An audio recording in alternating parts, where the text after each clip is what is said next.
Estamos ya Sí, sí. al aire. Uy, yo ya estoy. Gracias, gracias Gustavo por haber venido. Lo mismo a la doctora o curso, está haciendo curso de doctorado, Futura doctora.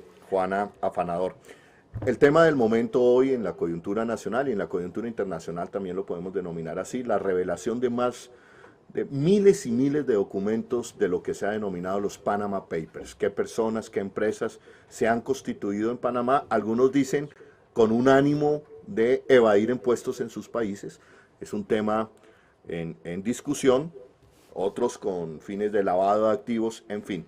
Pero en esa coyuntura también entra la declaración que hizo el expresidente Álvaro Uribe Vélez ayer de un llamado a una resistencia civil al proceso de paz. Yo lo interpreto y bueno, tengo todo el derecho a hacerlo como un llamado a una especie de guerra civil. Ya en su momento lo habían anunciado que podría darse si se profundiza el enfrentamiento entre Juan Manuel Santos y el expresidente Álvaro Uribe Vélez.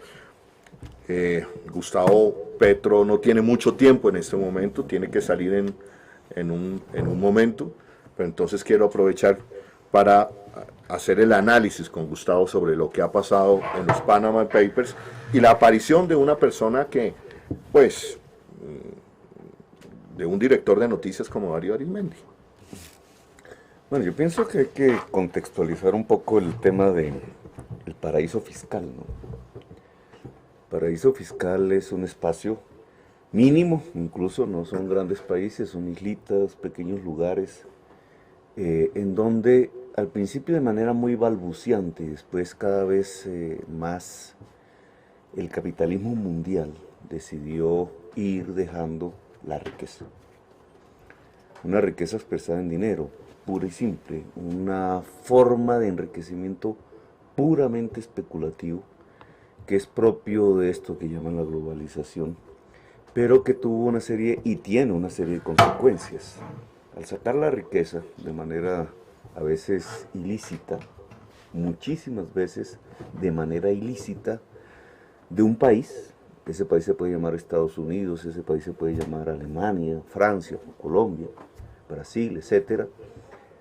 Esas riquezas producidas en esos países, a través de un proceso de trabajo, con trabajadores, con el uso del aire, con el uso de las materias primas de ese país, con el uso del nivel educativo de sus trabajadores, que ha sido una inversión social, etc., se escapan. Y los propietarios de esas riquezas dejan de pagar impuestos. El pacto social, que es un pacto de convivencia y tiene que ver con la paz, sociedades disímiles, culturalmente, étnicamente, con historias diferentes, han encontrado una convivencia a partir que los que amasan la riqueza pagan sus impuestos. No hay una crítica a amasar riqueza, pero el cambio por usar ese país, por utilizar los trabajadores, por usar los recursos de ese país, la electricidad, el agua, es pagar los impuestos, de acuerdo a unas leyes, de acuerdo a unas normas. El pacto social es el pago del impuesto.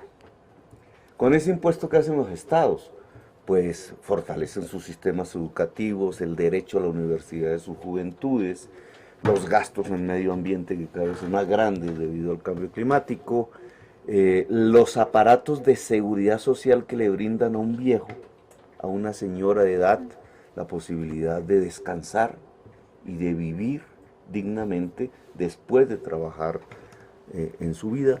Cuando estas personas dueñas de la riqueza sacan esas riquezas y las llevan a un paraíso fiscal, que se llama así precisamente, primero porque van de escondidas, nadie sabe.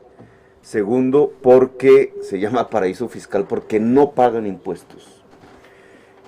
Rompen el pacto de paz de sus sociedades. Llámese Estados Unidos, por eso Estados Unidos persigue a ese tipo de incluso con cárcel. Evasores de impuestos. Y por eso Estados Unidos pagó la investigación. Porque va por su dinero, por la riqueza que le es fundamental para mantener la paz en su propia sociedad. Los europeos, los chinos, etc. Entonces, ¿qué pasa en Colombia? Colombia se puso a la moda el neoliberalismo, concentró la riqueza de una manera, es una de las sociedades más desiguales socialmente del mundo. Se metió en el narcotráfico desde hace unos 30 años, se amasaron de una manera u otra a través de la guerra, a través del narcotráfico, a través de la trata de personas, a través del contrabando, a través del lavado de activos, que todas esas actividades necesitan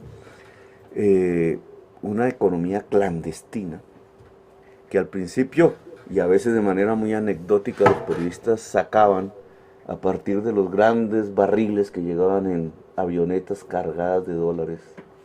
Después usaron los narcotraficantes a Panamá. Y cuando vino la invasión norteamericana contra Noriega en Panamá, trajeron esos dineros a comprar tierras. La tierra se volvió el gran lavadero de dólares del mundo. Y por eso es que en el gobierno de Uribe llegamos a contar hasta con 6 a 7 millones de desplazados de la tierra. Ese es el contexto. Ahora, se están destapando los nombres de esas personas. Casi que todo el jet set de las páginas sociales de la prensa están en los Panama Papers. Si uno hace el cruce de nombres y páginas sociales, dice... Y debería ya haber un equipo de periodistas. De la prensa debió haber salido la investigación minuciosa de esos nombres, qué significan, qué hacen, a qué se dedican, por qué están en los paraísos fiscales. Pero no tenemos esa investigación.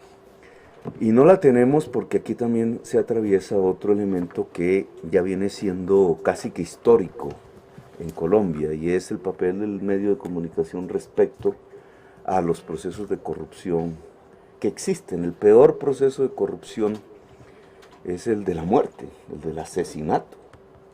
Un asesinato derivado desde el Estado, por virtud del Estado, que ocasionó un genocidio en Colombia. Eso no lo denunció la prensa.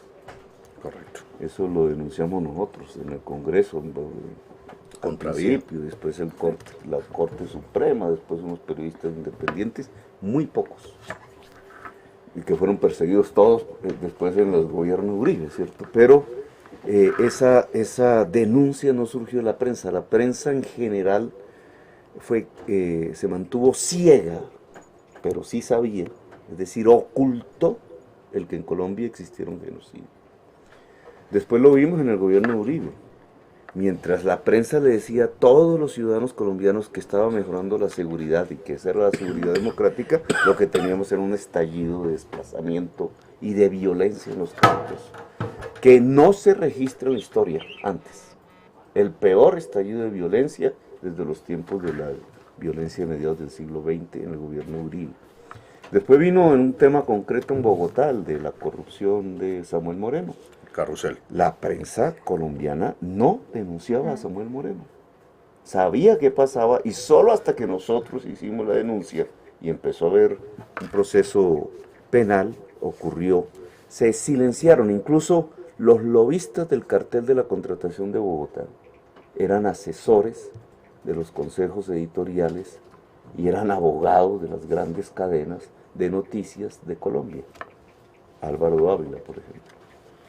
Una persona que casi nunca aparece y que nunca ha sido investigada, el señor Plata,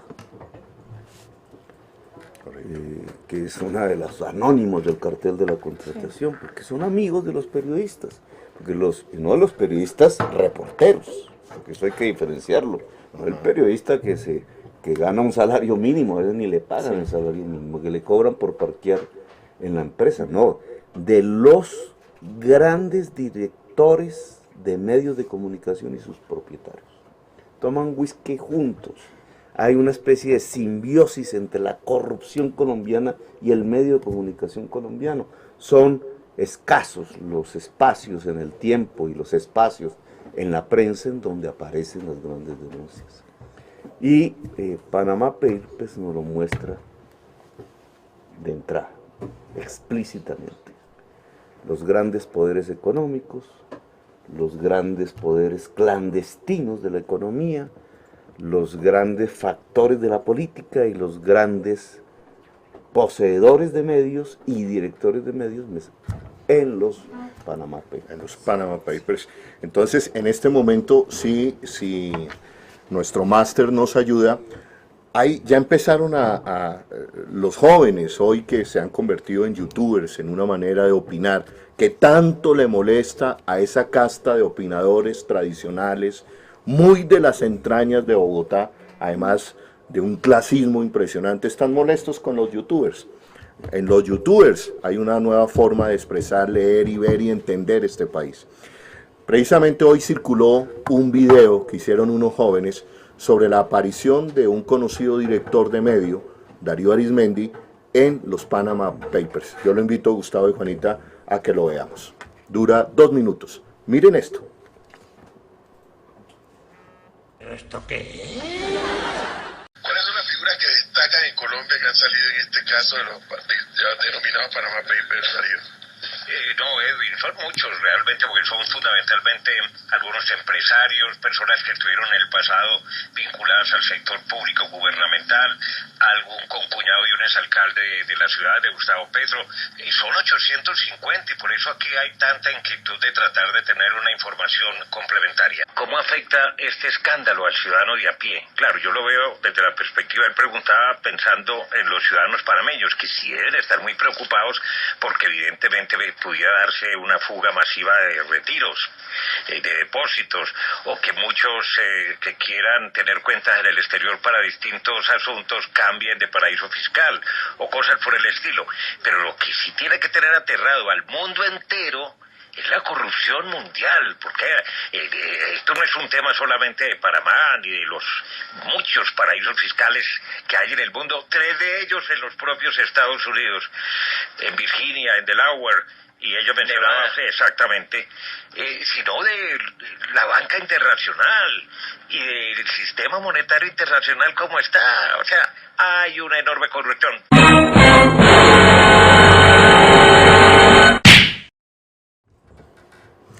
Bueno, ese es el video que está haciendo furor, digamos, en este momento en las redes, donde vemos a Darío Arizmendi, director de noticias de la cadena Caracol Radio, diciendo lo grave que es pertenecer a estos paraísos fiscales. Cuando le preguntan desde Panamá quién aparece de los colombianos, quién aparece de los 800 y punta de nombres que aparecen allí, el único nombre que se acuerda es, no, el cuñado de Gustavo Petro. Que no Con es, cuñado, que ni no es siquiera mi cuñado. Ni siquiera es cuñado, sino con cuñado. Pero lo que uno nota, y se le olvidó a ese gran periodista que es Darío Arizmendi, mencionar que él también tiene, pues aparece citado sus 2 hijas, su hijo y él, en los Panama Papers. ¿Qué interpreta usted de eso, Gustavo? No, es la doble moral, ¿no? De un periodista que todos los días, el señor Darío Arizmendi, todos los días que trabajaba, salía a atacar a la Bogotá humana de manera calumniosa, siempre era, Todavía. y aún hoy, incluso la última vez ¿Usted qué le hizo a Darío Arizmendi? Yo no tengo nada. Sigue con toda. Nunca jamás tuve ningún tipo de altercado, ni nada que ver con él, ni lo conocía realmente. Yo me inventé amenazas, según Darío Arizmendi. Pero fíjate que la última vez que lo escuché por radio, porque he decidido no escucharlo ya tanto, estaba hablando de la construcción de un edificio Colpatria en el centro, dándole todos los atributos a la actual administración de Bogotá, cuando esa obra que hace un privado en el centro de Bogotá se hace en un contexto que tenía que ver con la Bogotá humana, que era la reactivación del centro. El decreto 5 y el decreto 560. Para que la ciudad no se expandiera, Exacto. no destruyera ni los cerros ni el entorno natural, que es básico para la vida. Bueno, ese es otro tema. Pero esa perversidad en manejar la información para atacar, incluso a quienes habíamos hecho la propuesta y la habíamos construido, siempre fue así en Bogotá Humana, todos los días. Y comenzó, bueno, hay una hilera, digamos, de hechos noticiosos malintencionados que generó Darío Arizmendi contra mí y contra mi familia incluso. Pero donde yo vi que tenía que ver, digamos, el asunto era con el tema de los residuos, del reciclaje. Pues Darío Arizmendi es amigo personal de hombres de gran fortuna en Colombia y de políticos muy poderosos en Colombia. Él es amigo del señor Vargas Lleras, vicepresidente de la República y probablemente candidato presidencial, y de todo su entorno económico. Entre ellos el señor Alberto Ríos, el señor William Vélez, que era el gran financiador y beneficiario de los contratos del señor Álvaro Uribe Vélez. El señor Alberto Ríos, el zar de las basuras, igual que William Vélez. Todo el dinero, un dinero cuantioso de Caracol, que es del grupo Prisa, fue utilizado cuando trajimos unos vehículos arrendados transitoriamente para resolver el problema del aseo en Bogotá con el cambio del modelo. Y acuerden ustedes que hizo una verdadera vuelta a Colombia, ni siquiera si hubiera sido Nairo Quintana, sino que era detrás de los camiones con sus vehículos de Caracol esperando que se vararan para hacer el gran escándalo, la gran noticia. Pues ese tipo de manipulación perversa, al final no se varó ninguno y al final cumplieron su labor. Una vez trajimos la flota nueva, que es la que hoy opera en Bogotá. Hacía una década que Bogotá no tenía vehículos nuevos en su sistema de aseo, pues fueron con su propietario. Pero esa actitud de Darío Arizmendi tenía que ver con la defensa de un interés particular, que era la defensa de los contratistas del aseo privados de la ciudad de Bogotá. Gente muy poderosa, son los dueños del agua potable, son los dueños de los rellenos sanitarios de una gran parte del país que producen gas metano que nos están enfermando, tienen negocios fuera del país, son los dueños de los buses en Chile, son los que quieren utilizar la reserva en los cerros orientales, usando al anterior ministro de Vivienda Henao, que casi que habla de crear un proceso judicial simplemente porque nosotros queríamos defender los cerros como lo que debe ser, como un pulmón de la ciudad. Bueno, este señor fue el Darío Arizmendi fue el primero en atacar el que nosotros buscáramos una conciliación con la CAR. Ojo, la pertinencia de esto. La CAR le había puesto la CAR tenía un pleito con el acueducto y había surgido una multa. Ahí sí no hubo investigación por quién era el alcalde cuando hicieron la multa. Correcto. Era Peñalosa, en su primer gobierno. Una multa cuantiosa, vale como 140.000 millones de pesos. Y fallaron en contra del distrito en primera instancia. Y yo busqué una conciliación con la CAR, que era entregarle ese dinero en tierra, comprada por el distrito, por el acueducto, de la reserva Tomás Van der Hamen. Con lo cual, pues sí pagamos la multa, pues se protegía, pero protegíamos al mismo reserva. tiempo con ese pago la reserva, porque al final eran los ciudadanos los que iban a gozar de la reserva. Pues el primero en salir a atacar eso fue Darío Arizmendi. E inmediatamente el procurador, que siempre le hacía caso, en todo ataque contra Petro, ordenó sabotear la conciliación, y Marcos Velilla, el magistrado del Consejo de Estado, que era el candidato a fiscal por Uribe, un uribista, de una vez rompió la conciliación. Y hoy mire lo que está pasando con la Reserva Forestal Van der Hamen. Bueno, son los temas de esta administración, pero yo quiero mostrar la doble moral de ese señor. Porque ese señor descubre al señor Carlos Gutiérrez, que hoy más o menos conocemos qué es lo que pasa allí. Porque no solamente está el señor Carlos Gutiérrez, está el papá del señor Carlos Gutiérrez, está la mamá del señor Carlos Gutiérrez, está la hermana del señor Carlos Gutiérrez y está la esposa del señor Carlos Gutiérrez en los Panama Papers. Ajá. El papá de ese señor es el principal productor de papa de Colombia. Gente muy rica que quiebra las normas éticas, no digo las leyes, sino las normas éticas, al llevar su riqueza producida en los campos de Colombia, con miles de trabajadores rurales colombianos, hacia los paraísos fiscales.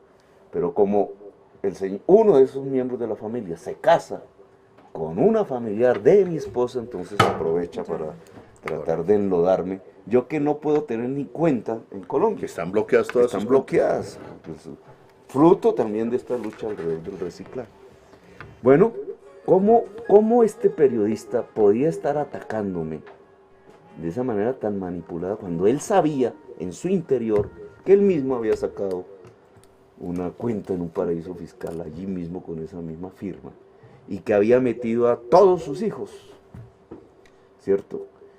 Digamos, ¿qué se necesita para tener una doble moral tal que usted ataca a un ciudadano injustamente, solo porque no congenia con él políticamente o porque sus medidas administrativas no congenian con los intereses privados de sus asistentes a sus reuniones sociales, a sus matrimonios, a sus amigos de poder, y en cambio oculta el que él es directamente un poseedor de una cuenta en un paraíso fiscal, que trataron de ocultarnos, ¿no? Porque le cambiaron la Z por la S Y la I. La I, la y la Y. I latina por la Sí. Y, o al revés, pero que están ahí, ¿cierto? Todos los nombres de sus hijos, él, etc.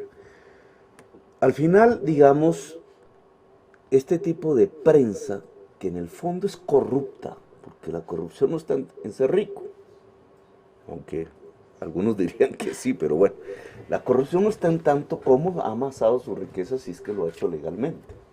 Y lo tiene que demostrar, él tiene que demostrarlo, porque él está gozando y ha vivido de un contrato del espectro electromagnético que le pertenece a todos los colombianos, que es la radio. Y por tanto, igual que cualquier político, cualquier senador, cualquier alcalde o gobernador, debe demostrar una transparencia en el uso de ese recurso que es de toda la sociedad colombiana, a través del grupo Prisa hoy, ¿no? Correcto. Que también tiene un problema en los Panama Papers, Correcto. que ahora hablamos de eso. Pero, digamos, un periodista hace las veces de un senador.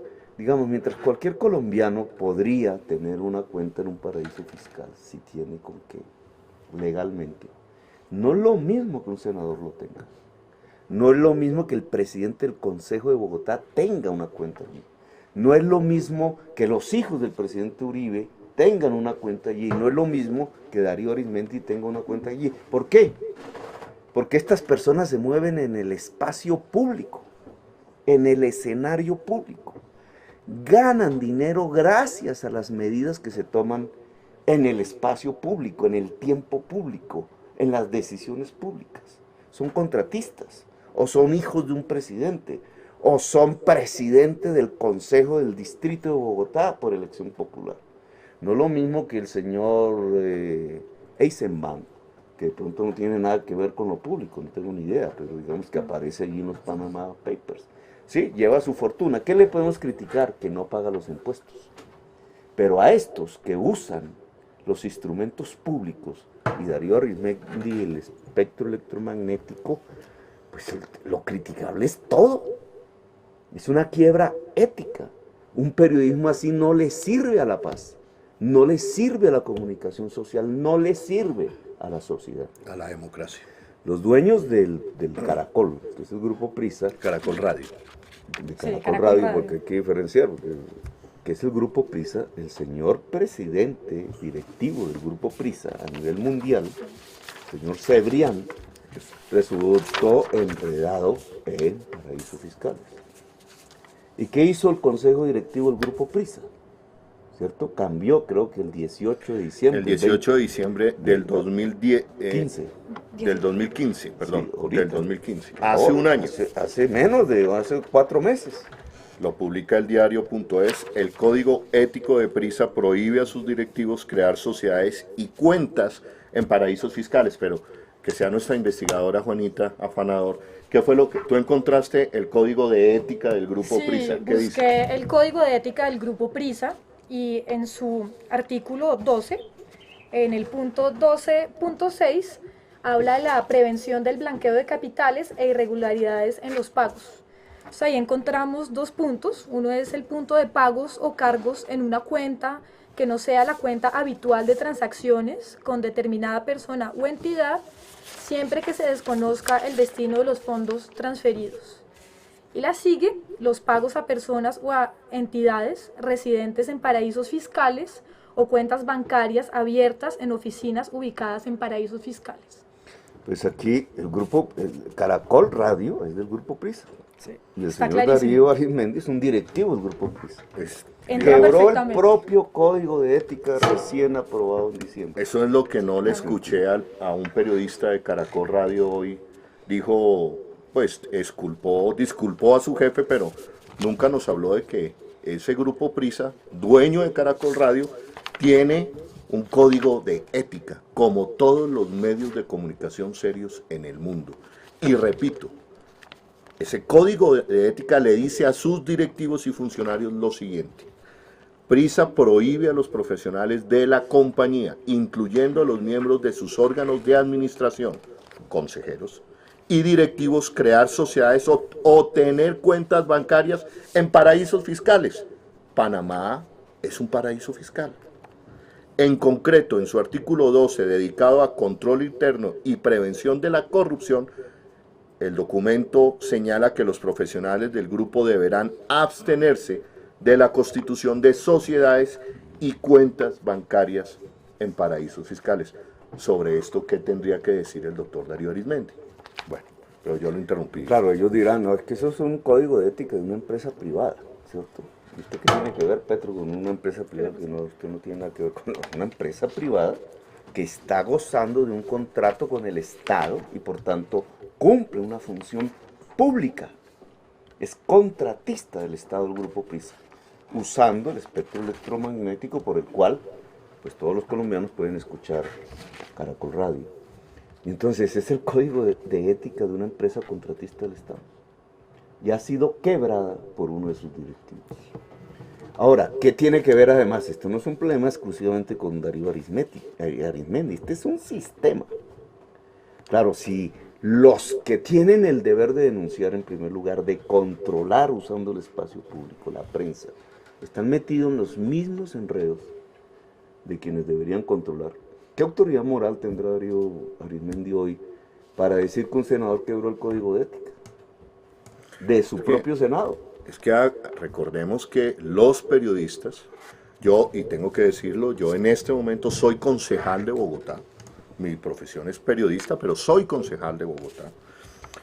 Los periodistas, y nos lo enseñó el maestro de la ética periodística en Iberoamérica, Javier Darío Restrepo, los periodistas somos los ojos y oídos de una sociedad. ¿Qué pasa cuando los ojos y oídos de una sociedad se corrompen? Cuando los ojos y oídos de una sociedad dejan de ver y escuchar lo que necesita saber la sociedad. Hay un problema de ético profundo que genera lo siguiente: ciudadanos mal informados llevan a sociedades a tomar malos pasos en sus decisiones de políticas de futuro. Una sociedad mal informada es una sociedad que fracasa. De allí la importancia de una apertura clara, democrática, de medios de comunicación en Colombia. Pues no es sino que ver, digamos, bueno, no vamos a meternos en cosas de la vida, porque es él y sus hijos, ¿no? Y a mí no me ha gustado nunca meterme en Con las familias. Con la familia, digamos, Correcto. no me parece ético también, en cierta forma, hay que tener una responsabilidad allí. Él mete a su familia, a sus niñas, a su joven hijo, a las cuentas de los paraísos fiscales. Pero el tema es el poder de control, porque en esas listas que hasta ahora se están, y nos tocará a nosotros, porque la prensa no lo está haciendo, A la televisión más humana. alternativa, etcétera, porque la prensa no está desmenuzando. Ahí yo encontré cosas. Toca a usted, ¿cierto? Juanita. Yo encontré cosas en un primer repaso. Un funcionario de Uribe está en los paraísos, La lista. ¿cierto? ¿Recuerda el nombre? Uribe Arango, creo que eso es un apellido. Tuvo un escándalo con Arias, cuando era ministro, que sería interesante leerlo ahora, porque tenía que ver con unas sociedades. Está ligado, A agroingreso seguro. no tanto a agroingresos, sino a la bolsa, y a este tema de los comisionistas de bolsa, que finalmente también han sido otros los grandes escándalos en el país. Ahí está un financiador muy grande, fue fuera del que Arizmendi llama el concuñado de Prétor, que es un financiador de Peñalosa, ¿cierto? Además, Y es uribista. un aportante de la campaña de... Pero digamos, fuera de él, hay otros grandes financiadores de la campaña de Peñalosa. Todos con intereses en la reserva Tomás Van der Hamen en los Panama Papers. Y ahí les dejo ese filón de investigación. Pero está Uribe, digamos, y es un tema que por ser Uribe, el que fue el presidente de Colombia y hoy un senador, pues merece la pena un análisis. Porque sus hijos están en cuentas en paraísos fiscales.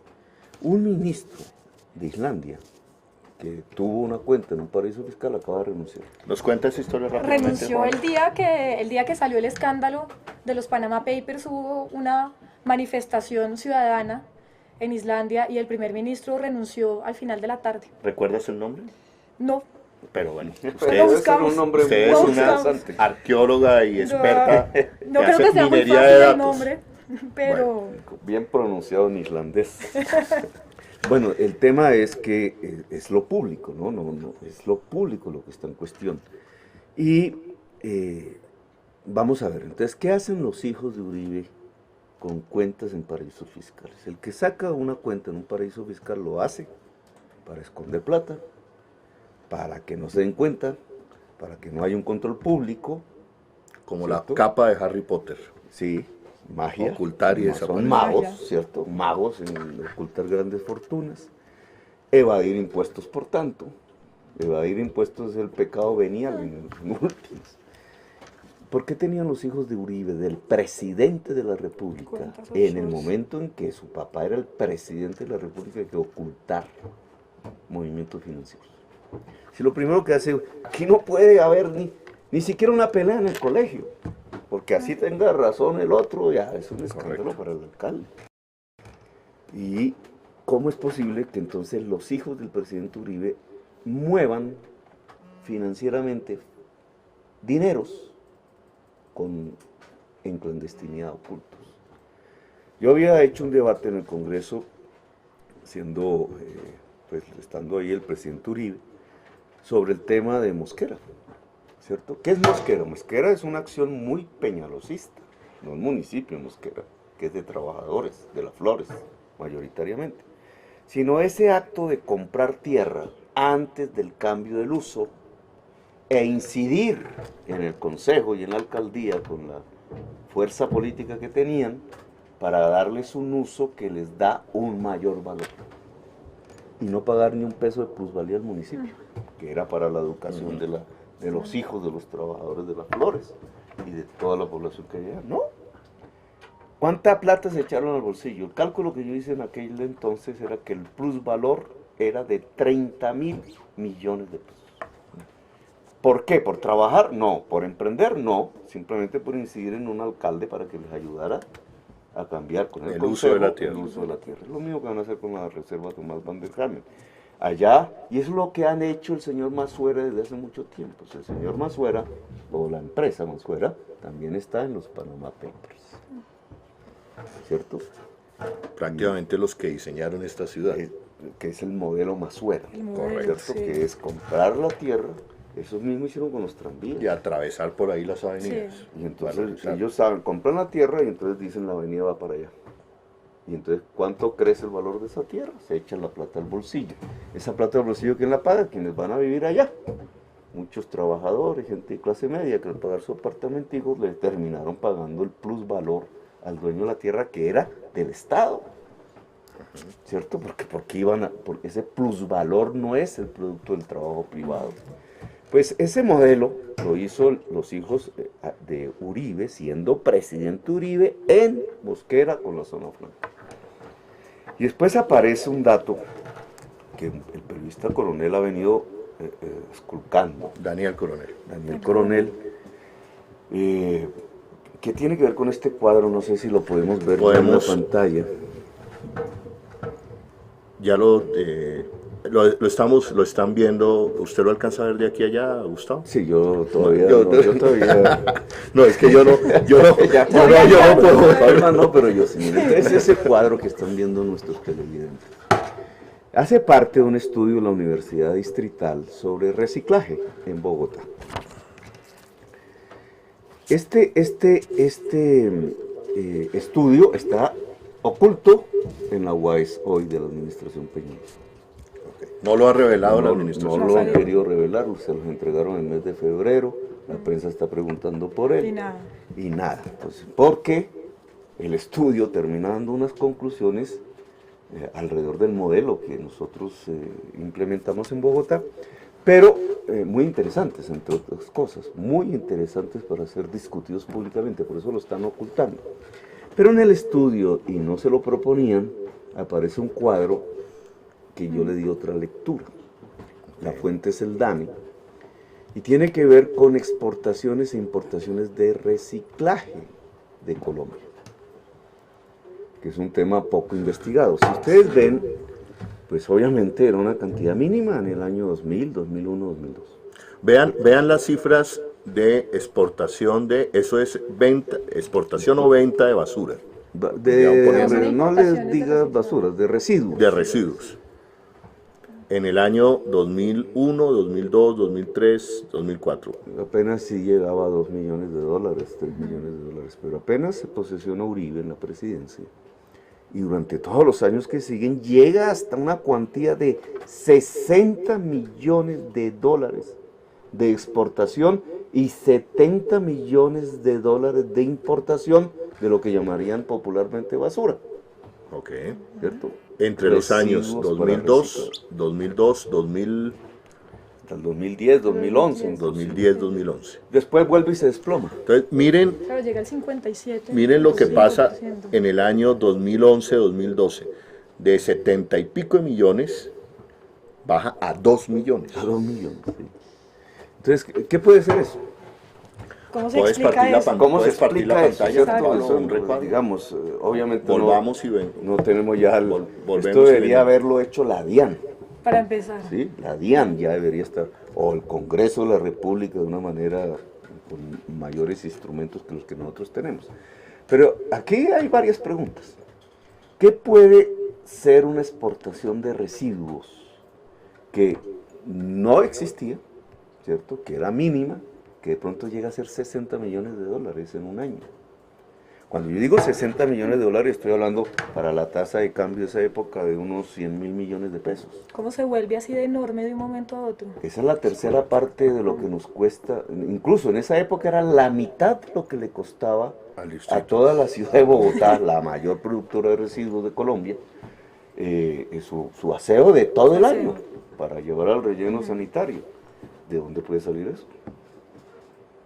Eso es como si cogieran la mitad de los residuos de Bogotá y los exportaran en vez de meterlos al relleno sanitario. Obviamente eso nunca pasó.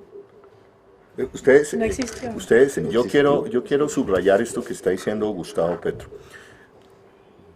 Hagan de cuenta toda la basura de la ciudad de Bogotá, la mitad metida en contenedores que van saliendo por el océano Que se hacia exportan. X país que se exportan, Por nuestros puertos de Buenaventura. por nuestros Cartagena. Buenaventura, Cartagena, y eso tenía digamos, se devolvía convertido en dinero, 70 millones de dólares Por año. por año.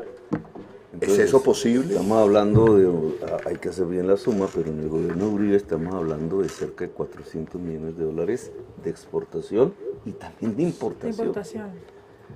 No es real, ¿cierto? Es Cualquiera imposible. diría, ahí hay un gato enmochilado. Esa es una operación de lavado de activos. Alrededor de un tema que se llama basuras, o en otras palabras modernas, reciclaje. Una operación de lavado de activos alrededor de los residuos que pudieron perfectamente ni siquiera ser exportados. Son exportaciones e importaciones ficticias con el ánimo de quedarse con un billete o la baraja. Gobierno de Uribe.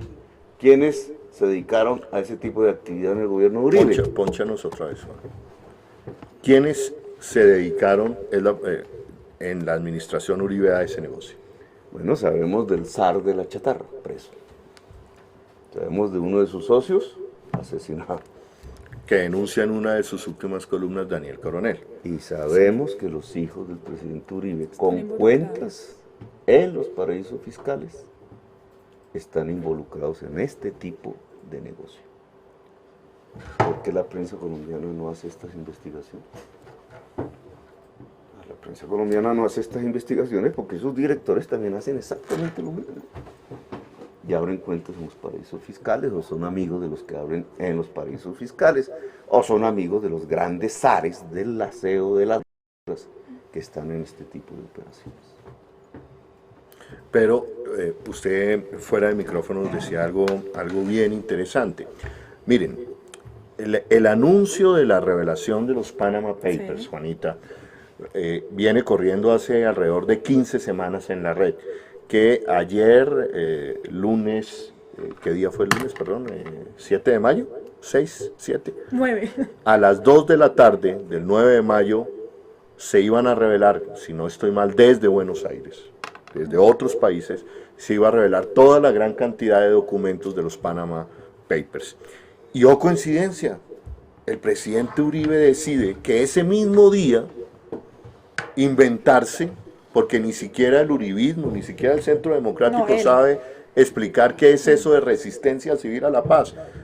Es decir, si Gandhi, el inventor de la resistencia civil a la guerra, se debe estar revolcando en su tumba al escuchar a alguien que utiliza el término resistencia civil a la paz. ¿Por qué el presidente Uribe decide hacerlo? Prácticamente coincide con la revelación de los Panama Papers. Es indudable que el presidente Uribe está usando el miedo de los colombianos, los temores de los colombianos hacia la paz o hacia la guerra, para tapar este problema. Igual que la prensa está usando las palabras de Uribe para cobijarse ella misma de su problema. Es una trampa. Aquí lo que está haciendo la prensa colombiana, que no ha querido hablar de Darío Arizmendi, no han pronunciado una palabra en el día de hoy, de un tema tan grave que pega al... Habermas decía, ¿qué es lo que produce la violencia? La ruptura de la comunicación, decía Habermas. La negación de la palabra del otro. Pero lo que están haciendo hoy es uno de los actos más violentos que la prensa esté realizando en su historia. Se silencian y entonces ponen el discurso de Uribe como la gran noticia, y el discurso de Uribe también lo produce Uribe como sabiendo que va a tapar unos indicios de una severa corrupción, de lavado de activos de su familia. Indicios que están revelados en los Panama Papers y las cifras de exportación ficticia de reciclaje en Colombia. ¿Por qué cree que fueron tan virulentos cuando nosotros propusimos un cambio de las reglas del juego del aseo en el país? Pues en Bogotá, pero que era para todo el país. Cuando dijimos que acatábamos el fallo de la Corte para que los únicos beneficiarios del reciclaje fuera esa población humilde que nada tiene que ver con paraísos fiscales, ni sueñan con eso. Algo tan simple, tan humilde, incluso ese estudio censurado hasta ahora por la administración distrital muestra los efectos positivos de lo que hicimos, claro, pero es que daban en meollo de un negocio clandestino que en ese momento había, que era la exportación ficticia de reciclaje. Y algo que no se ha señalado por la policía, el uso de los camiones de aseo en el transporte de cocaína en Colombia. Esa es, bueno, yo sé para dónde va, pero eso es otro, y la salida y la utilización de esos camiones de basura entrando al aeropuerto del Dorado, entrando con coca y saliendo con dólares. O al Bronx. Bueno, hay una serie de cosas, pero digamos, el tema central aquí es, estos indicios son fuertísimos. Aquí la justicia no, obviamente estamos en una interinidad en la fiscalía que hay que resolver, pero no puede quedar ciega a una investigación a fondo de lo que pasa. Y esto apenas los brochazos iniciales que nosotros como simples espectadores le hemos dado a los papeles de Panamá. ¿Cómo será si hay una investigación a fondo y serio de lo que está pasando ahí?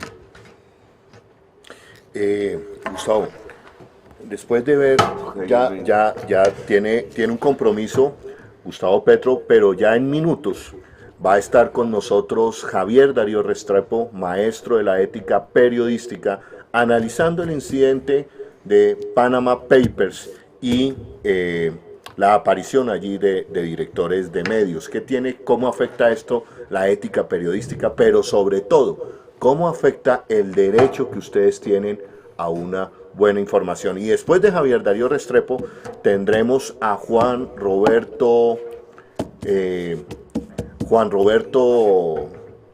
Vargas, de Justicia Tributaria. Es el hombre, le voy a adelantar, Juan Roberto Acosta, es el hombre que, digamos, tiene una definición como corredor de bolsa, como economista, como estudioso de la ciencia de la economía, que son los Panama Papers y cuáles son las diferentes tretas que utilizan para evadir y decir, no, eso no tiene problema, eso es legal. Eso es legal.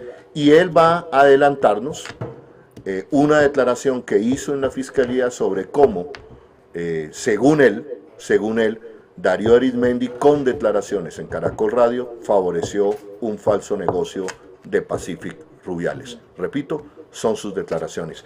Para concluir, Gustavo, usted, con este comportamiento que tuvo en especial Darío Arizmendi desde Caracol Radio, ¿hay garantías para la democracia? ¿Hay garantías para que en este país se pueda pensar diferente? ¿Hay garantías de cara a una posible carrera a la presidencia de la República? Imagínese un debate presidencial con esos debates que hacen con unos moderadores como Darío Arizmendi, María Isabel Rueda y Néstor Morales. ¿Qué es lo que están buscando, cierto? No, pues la democracia está herida, digamos. Lo poco que tenemos de democracia en Colombia está herida a partir de muchos factores, pero unos centrales, unos medios de comunicación. Primero, los 3 hombres más ricos de Colombia, que tienen su visión del mundo, de sus cosas, pero que no es la de todos nosotros, ni de los 45 millones de colombianos, que ni sumados logran tener esas fortunas que tienen estos 3 señores. Y por otro lado, un modus operandi, una articulación entre sistemas de corrupción y periodismo, que pues prácticamente hacen que el periodista valiente termine siendo asesinado, que es lo que está pasando en Colombia. O que nos saquen del escenario de los medios. Es decir, yo no pueden expresarse. Yo termino en la política porque estoy convencido de un proyecto que se llama la Bogotá Humana, y viví también la persecución. Y yo no me iba a dejar que usted, señor Darío Arizmendi, acabara con mi nombre y con mi credibilidad. No, pues, me viene aquí María Gilma, la directora de la Unidad de Mantenimiento Vial. Está a punto, ¿cierto? Está con cáncer. Con cáncer, la enferman, casi que la llevan al borde de la muerte, al borde de la cárcel, acusándola de corrupción por haber traído una tecnología nueva, que al final el juez lo dijo. Es una tecnología nueva, por tanto, es un contrato de ciencia y tecnología. Y mire que el periodista que desata esa insidia contra ella es el jefe de prensa de Peñalosa. Eso no tiene mayor sentido ético. Bueno, gracias por... Gustavo, muchísimas gracias. No se muevan, vienen más denuncias. Gustavo, y aquí le sigo manteniendo la propuesta del programa para Gustavo Petro aquí en la televisión más humana. Esperemos que mañana lo entrevisten en otros medios aquí en Bogotá, en Colombia. Bueno, Gustavo, muchísimas gracias. Chao, gracias. Bueno, ustedes se preguntarán en este momento por qué no le he preguntado a Juanita. Me apremiaba el tiempo con Gustavo, me había advertido que tenía que salir. Teníamos que aprovechar al máximo su análisis, sus denuncias. Pero, Juanita, hasta el momento de lo que has escuchado, de lo que has leído, ¿cuál es el análisis que tú haces? Pues primero, retomando el tema de los medios de comunicación, es bien interesante cómo los medios no han reaccionado acá y ha habido una gran reacción en el resto del mundo, ¿no? En Argentina, con Macri, ha habido una gran reacción de los grandes medios. En Europa el Guardian le pidió explicaciones a Cameron, que terminó por explicarse, por decir por qué había recibido en un momento de su vida dineros del fondo offshore del papá, pero pues dio la cara. En Europa, en general, la Comisión Europea de Investigación tuvo la aprobación para empezar a hacer las investigaciones. Van a empezar a hacer las investigaciones y acá, nada, acá en Caracol de 6 a 9 de la mañana radio hablaron de la visita de Sofía Vergara a Cartagena. Sin tocar, después de que habían sido, digamos, tan profusos en su información sobre los Panama Papers cuando aparecía el concuñado de Gustavo Petro. Me informan, el periodista Iván Cruz entrevistó hace pocos minutos a el profesor Javier Darío Restrepo, maestro de ética periodística, y habló, se refirió a este tema de los Panama Papers y Darío Arizmendi. Todavía no tenemos esa entrevista en este momento. Ustedes entenderán, esta es la televisión humana y la televisión humana se equivoca, en la televisión humana hay problemas. En este momento estamos todavía al aire, ¿me pueden informar? Me dan un reporte en este momento, por favor, ustedes que nos están viendo, de calidad de video, calidad de audio. Nos informan en este momento que nos están viendo desde Santa Marta, Barranquilla, un saludo grande a Valledupar, Cali, se comunica en este momento a Pereira. Mándenos sus... Nueva York también. ¿Quién más? Oscar, por favor. Nueva York, Toronto en este momento se conecta. Mándenos sus saludos en este momento. ¿Qué opinan de este experimento de televisión más humana? ¿Cómo les está llegando la señal de las denuncias que ha hecho Gustavo Petro y de cómo afecta el escándalo de los Panama Papers, en este caso, a la calidad informativa en Colombia? Voy en este momento a tratar de comunicarme con Juan Roberto Acosta y nos dicen que podemos ir a comerciales en este momento, pero no se vayan, no se vayan, ya volvemos.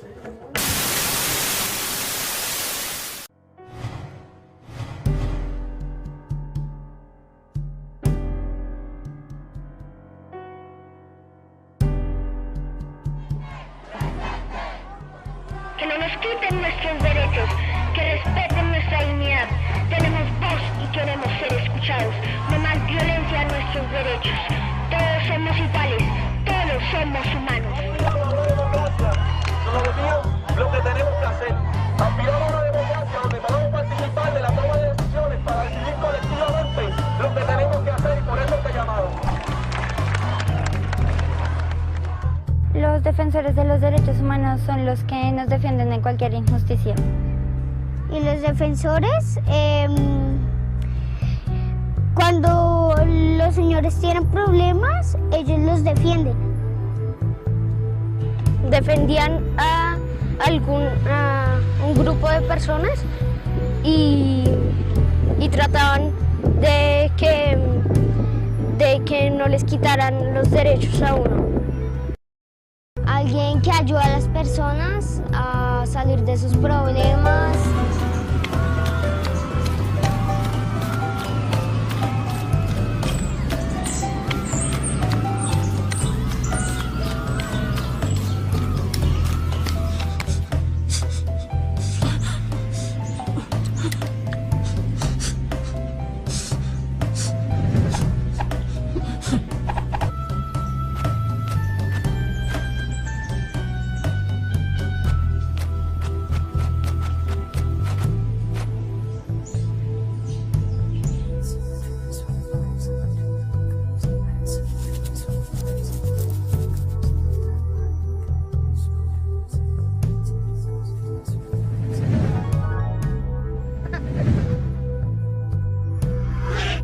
Aquí no debe haber discriminación ni por razones de la edad, ni por el género, ni por el sexo, ni por la raza, ni mucho menos por la religión.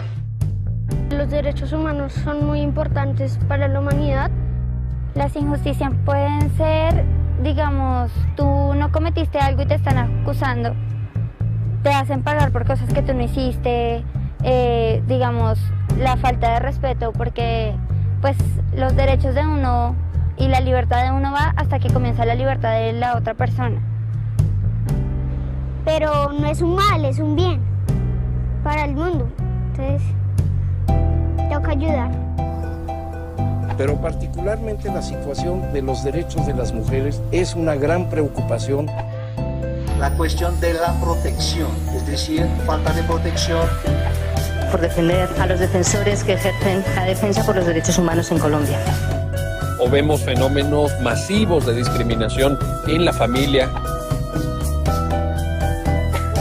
Los derechos humanos son esas cosas con las que uno nace, como la libertad y la igualdad. También esas cosas que uno elige, como la religión y los pensamientos. Cuando luchamos contra una injusticia, nos convertimos en defensores y defensoras de los derechos humanos. Y uno ve que en Colombia hay mucha gente buena, muchos defensores de los derechos humanos. Sí, es increíble que tan pocos que irrespeten puedan dañar un país completo. La comunidad va a saber que ellos sí son de confiar, si los tratan bien a uno, los defienden. Se pueden lastimar y no queremos que en este mundo hayan heridos. No tienen en cuenta que es un país luchando contra pocos, aunque no se note casi. Colombiana a defensores de derechos humanos y periodistas. La relatora dice que en Colombia se mantienen patrones de hostigamiento contra periodistas, familiares de los defensores de derechos humanos y magistrados. ¿No le preocupa que usted en ese trabajo trataran de utilizarlo para difundir esas mentiras? ¿No hubiera sido mejor no estar ahí?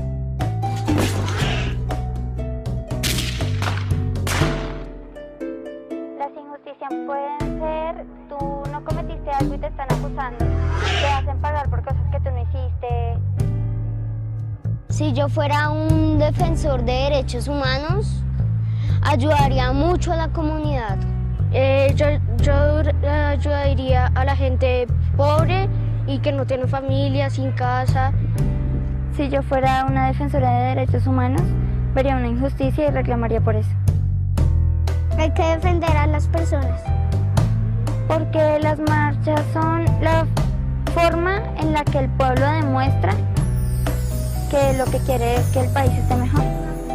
Si uno se pone las pilas y pues estudia los derechos de la gente, cualquiera puede ser un defensor de los derechos humanos. ¿Quiénes pueden ser? Todo el mundo. Cualquier persona puede ser un defensor de derechos. Para mí, cualquier persona puede ser un defensor de los derechos humanos.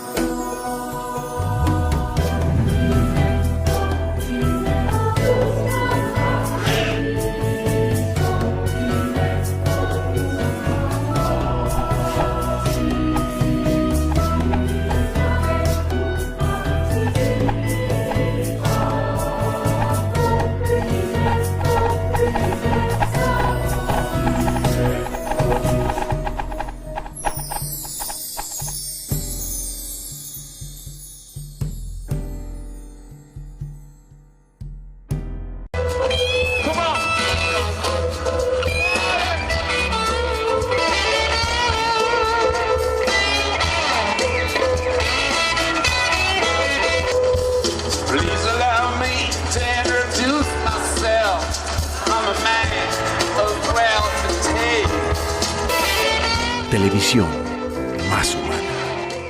¿Escuchas ahí, José Roberto? Perfecto. Bueno, volvemos al aire aquí desde los estudios de La Resistencia y La Esperanza. Perdónenos este bache que tuvimos ahí, pero estamos innovando, estamos tratando de hacer televisión en internet, cosa que no es nueva. El mundo hace rato está haciendo televisión en internet, los jóvenes, nuestros hijos. La doctora Afanador ve televisión por internet, sí. Pero nuestra propuesta va más allá. Estamos construyendo una opción informativa en el país, el tercer canal. Ustedes se han dado cuenta, el escándalo de los Panama Papers pasa totalmente desapercibido en la prensa colombiana. El Heraldo alcanza a decir, a preguntarse la presencia de Darío Arizmendi en los Panama Papers y no dura ni 10 minutos en el portal del Heraldo cuando inmediatamente lo bajan. En este momento nos comunicamos vía telefónica con Juan Roberto Acosta, director de Justicia Tributaria, y pues que sea él prácticamente el que se presente. Juan Roberto, muy buenas noches y bienvenido a la televisión más humana. Muy buenas noches, Holman, a la doctora Afanador. Gracias por invitarme a esta opción independiente que, como bien lo dice Holman, es de las pocas que toca a fondo el tema de los Panama Papers. En mi calidad de vocero de la Red de Justicia Tributaria y como asesor bursátil por más de 20 años, debo insistir, como lo hemos hecho en los 2 últimos años desde la Red de Justicia Tributaria, que este es un tema muy delicado, más en la coyuntura actual en la que ya prácticamente se nos viene a pupitrazo en el Congreso una nueva reforma tributaria solo para aumentar el IVA. La han disfrazado de estructural, pero es para aumentar el IVA, mientras en Panamá se esconden y se ocultan patrimonios de muchos colombianos que pudieran pagar los impuestos y salvar un déficit fiscal enorme como el que tenemos hoy día, Holman. Juan Roberto, dinos, explícanos pedagógicamente qué significan los Panama Papers. Bueno, Holman, los Panama Papers fue la filtración de unos nombres que fueron manejados por una firma de abogados en Panamá que constituyeron sociedades en ese país a muchos extranjeros, entre esos a más de 2.000 colombianos que hicieron sociedades allá. Aquí hay que diferenciar 2 temas. Se ha dicho mucho en los medios de comunicación que tener cuentas en Panamá no es ilegal, que tener sociedades en Panamá no es ilegal. Las 2 cosas son ciertas, pero aquí no estamos hablando de tener una cuenta en Panamá, la tienen muchos colombianos, sino de armar sociedades que, aunque es legal, es mal visto a nivel mundial. ¿Por qué? Uno, porque arma una sociedad. Uno arma una sociedad para crear otro ente jurídico, otra persona jurídica, y a través de esa persona jurídica hacer negocios en cuerpo ajeno. Pero además de hacer negocios en cuerpo ajeno, mediante una entelequia, como es una sociedad, una persona jurídica, al hacerlo en un paraíso fiscal como Panamá, realmente lo que se busca es ocultar a través de estas sociedades bienes e ingresos que no se declaran en el país de origen. Panamá, a través de estas sociedades suscritas por acciones al portador, se convierten en una capa de invisibilidad como la que tenía Harry Potter, para que los recursos que cualquier colombiano desea ocultar en ese paraíso fiscal no puedan ser perseguidos por la DIAN, por nuestra Dirección de Impuestos y Aduanas Nacionales. Por tanto, aunque no es ilegal tener sociedades en Panamá, sí es un indicio grave de estar ocultando bienes e ingresos que no están aquí declarados. Ahí se ha dicho mucho por parte de las personas que han aparecido en este listado filtrado, y que siempre que se les pregunta que por qué hicieron esa sociedad, fíjense, Holman, que siempre mencionan que la sociedad la hicieron vivir 1 o 2 meses o 1 año, y que solo tenía un capital de $10,000. Entonces uno se pone a preguntar, ¿para qué armar semejante entelequia jurídica solo para $10,000? Pues la razón es porque en esas sociedades las transacciones no quedan sobre la mesa. Usted en una sociedad de $10,000 puede mover $1 millón, $5 millones, $10 millones, y ahí no queda extracto, ahí no queda huella, ahí no queda trazabilidad, no queda ningún registro. Así que cuando estas personas se desmontan de las sospechas diciendo que fueron sociedades que realmente no usaron, están diciendo mentiras, están faltando a la verdad. Lo difícil es probar transacciones adicionales a esos $10,000,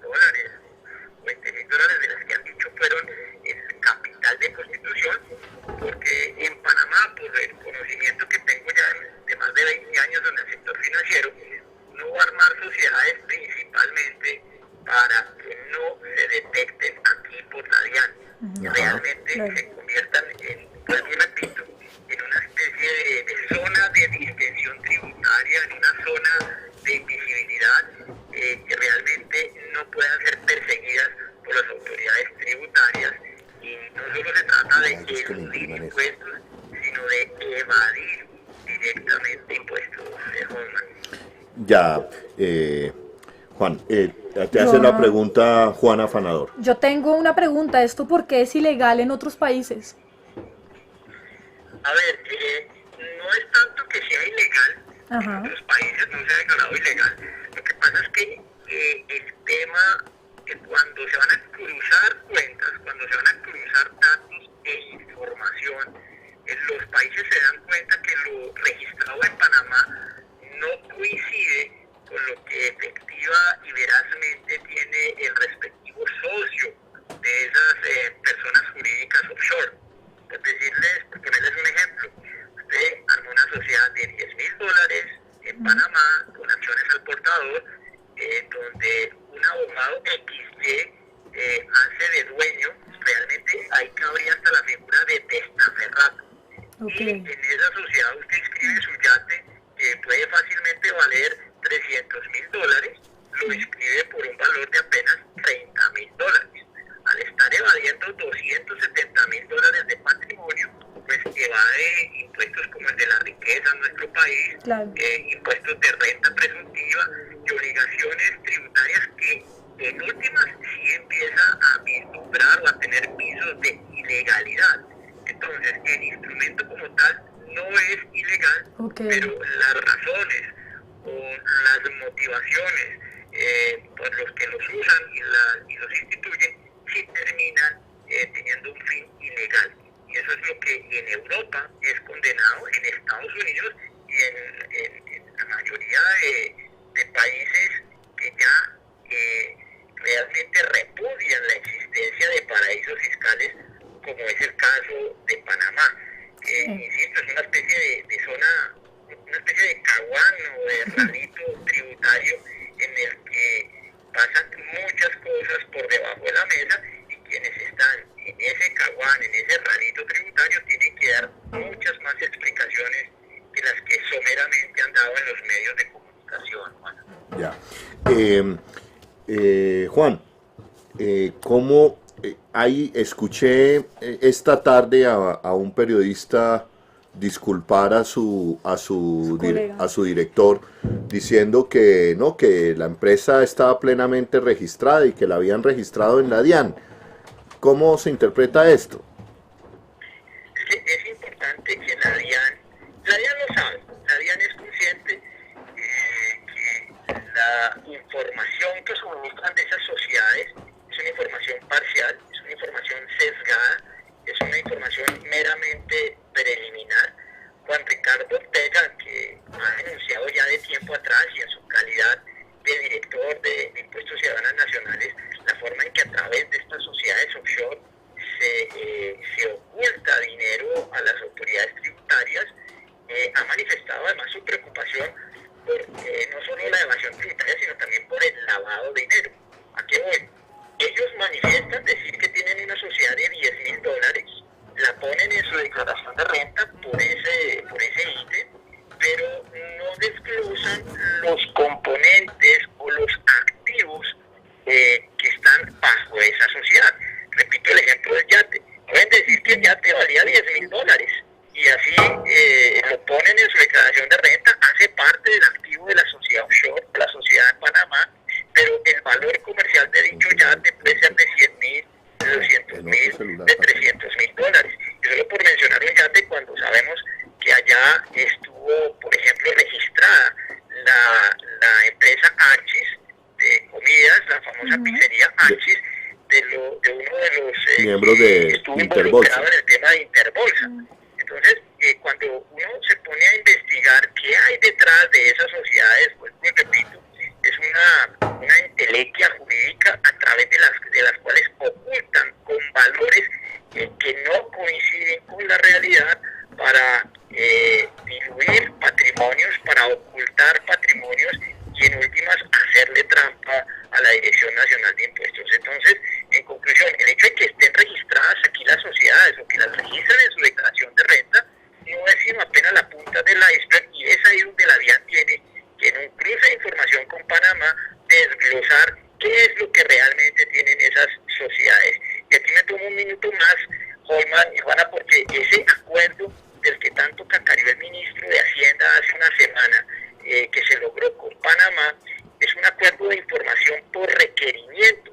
Es decir, solo si un juez de la República le pide a Panamá cruces de información fehaciente sobre el contenido de esas sociedades, Panamá lo suministra. No es algo automático.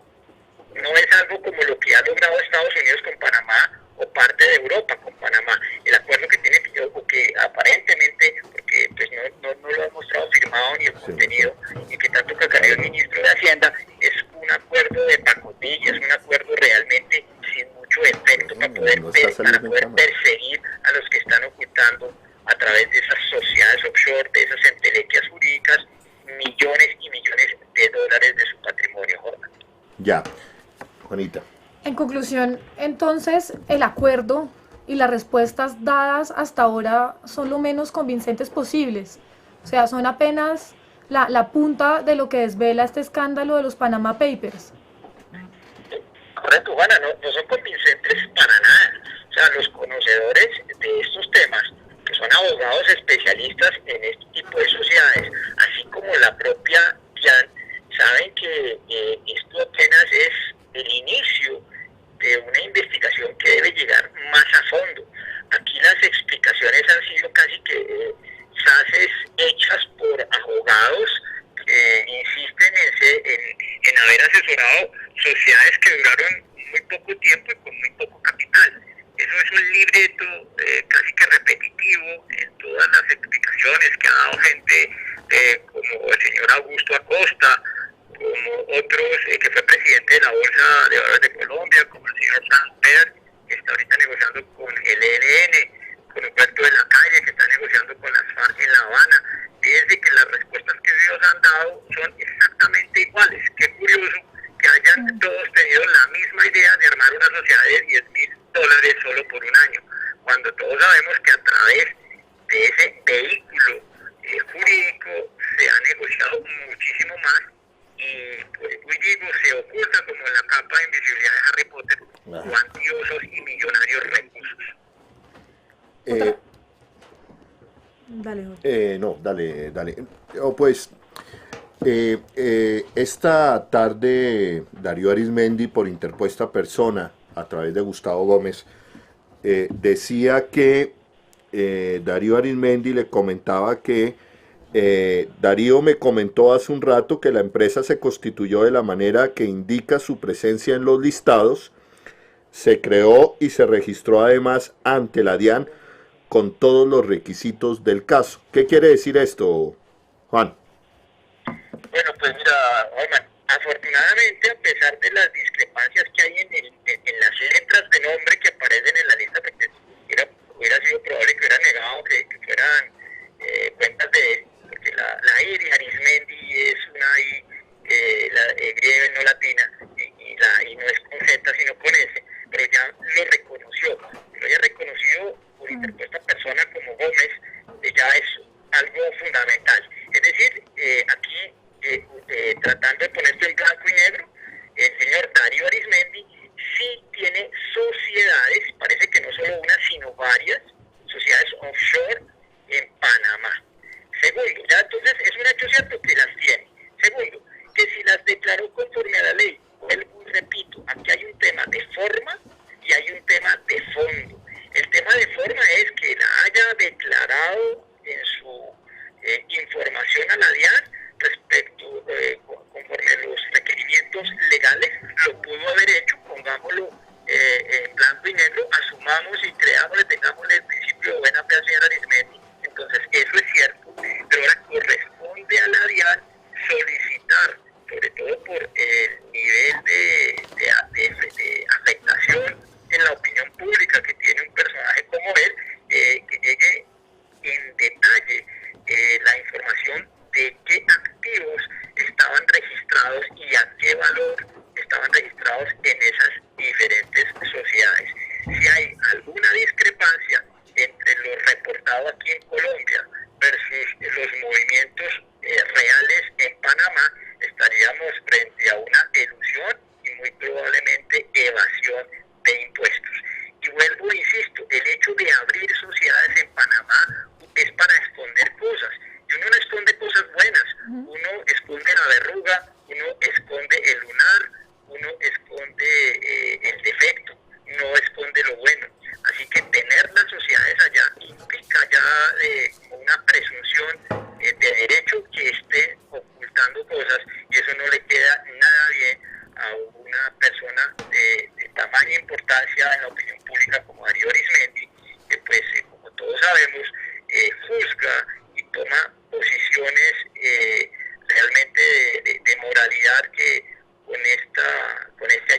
al parecer Gustavo Gómez dijo que el director de Caracol le hizo llegar al director de la DIAN, Santiago Rojas, una carta en la que le explica esta situación y se pone a órdenes de la entidad para cualquier información suplementaria que requieran sus investigadores. Con esto, ¿cómo debería proceder la DIAN según usted? Pues mira, Juana, aquí viene algo interesante y es la regulación que tiene nuestro régimen tributario. Resulta que si la DIAN decide, como debería hacerlo, adelantar una investigación exhaustiva sobre las declaraciones de renta tanto de Darío Arizmendi como de sus hijos, que son los que reportan sociedades en Panamá, hay una instancia en la que el señor Darío Arizmendi y sus hijos se pueden allanar a reconocer delitos o infracciones fiscales. Si lo hicieren a tiempo, pueden pagar las respectivas multas y acogerse a la reserva tributaria, de tal suerte que nadie en el país, si ellos se acogen a la reserva tributaria, conoceremos las inconsistencias o irregularidades que ellos pudieron haber cometido en esas cuentas. Conclusión, esto, si el señor Arizmendi le detectan algo irregular, lo pagará con una multa y a través de esa multa quedará blindado por la reserva tributaria, ocultando al país cualquier irregularidad, elusión o evasión de impuestos en las que haya podido incurrir él o alguno de sus familiares. La doctora Juana Afanador encontró el manual de ética del grupo Prisa. Doctora Costa, podemos asegurar, le voy a leer, léele tú, Juana, al doctor Acosta, lo que dice el manual de ética del grupo Prisa. Como ustedes sabrán, televidentes y doctora Acosta, el grupo Prisa es el dueño hoy día de Caracol Radio Colombia. Oigamos nuevamente lo que dice el grupo Prisa frente a este caso. En el código ético del grupo Prisa, en el artículo 12, aparecen que los pagos o cargos en una cuenta que no sea la cuenta habitual de transacciones con determinada persona o entidad, siempre que se desconozca el destino de los fondos transferidos, va a ser una de las cosas que la persona que trabaja para ellos tiene que reportar.